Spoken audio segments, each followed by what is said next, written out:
at 20 million miles from us when it crosses in front of us.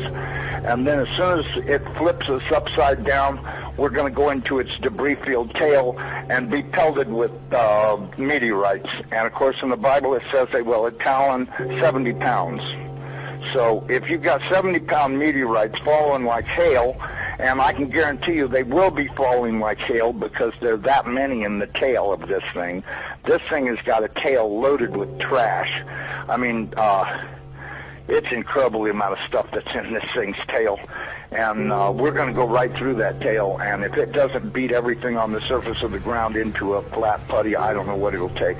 I tell everybody, you better be at least 20, 30, 40, 50 feet on the ground and have either concrete or stone above you, because it'll break through the roof or whatever you've got if you don't. These CIA guys told me that this pole shift will probably happen from start to finish in around 28 minutes. That doesn't give you a lot of warning. When you see that thing out there in the sky, you're going to have to run as fast as you can to your underground facility, because this is going to happen so fast. Now, see, here's another thing nobody's talking about.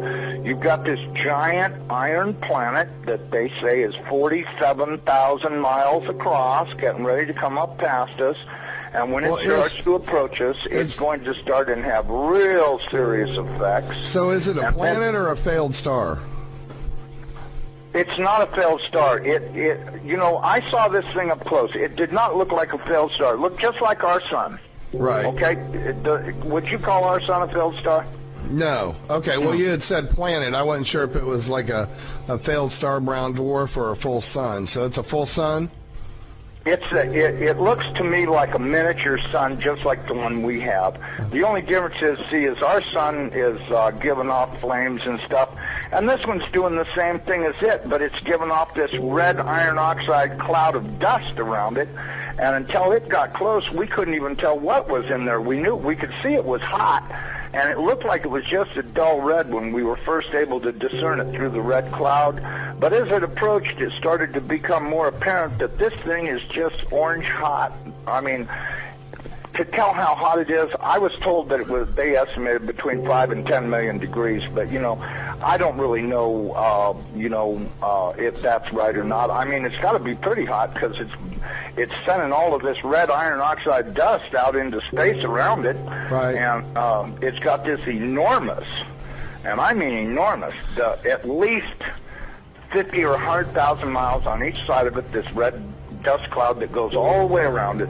I know when we were watching it, as it started to make the upward swing to approach behind our sun, it was amazing. The red dust cloud settled down. Instead of being round, it started to settle down into a V, like wings, upside-down wings.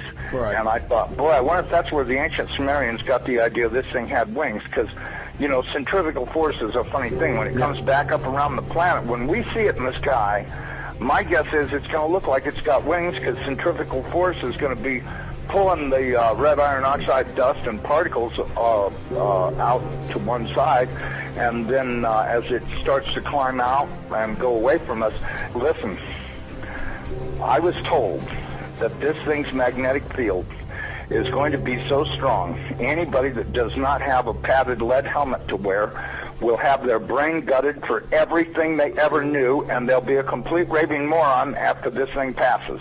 They'll they won't know, they'll pee in their pants. They won't have a clue what's going on, because this thing will gut their brain. And you know, I was reading a deal in my Bible. It says that after this happens, that nobody will care because they won't be able to remember it. Well, of course, I was told by somebody the reason that is because the electromagnetic field from this thing will be so strong, because, see, as it comes up underneath of us, it's going to start and pull us toward it.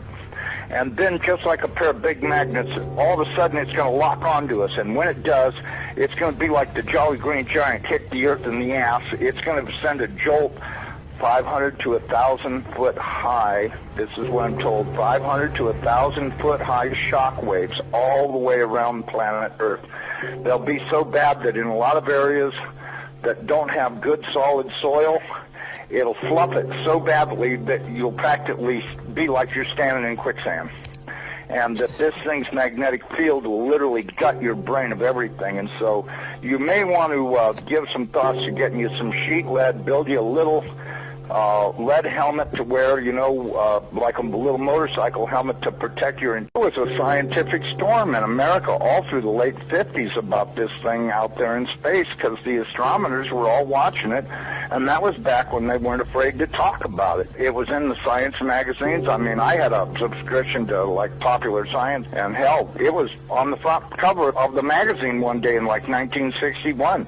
And I was really excited when I saw it, because here's this giant red planet on the horizon of the California coast, and a humongous tidal wave coming in towards the coast.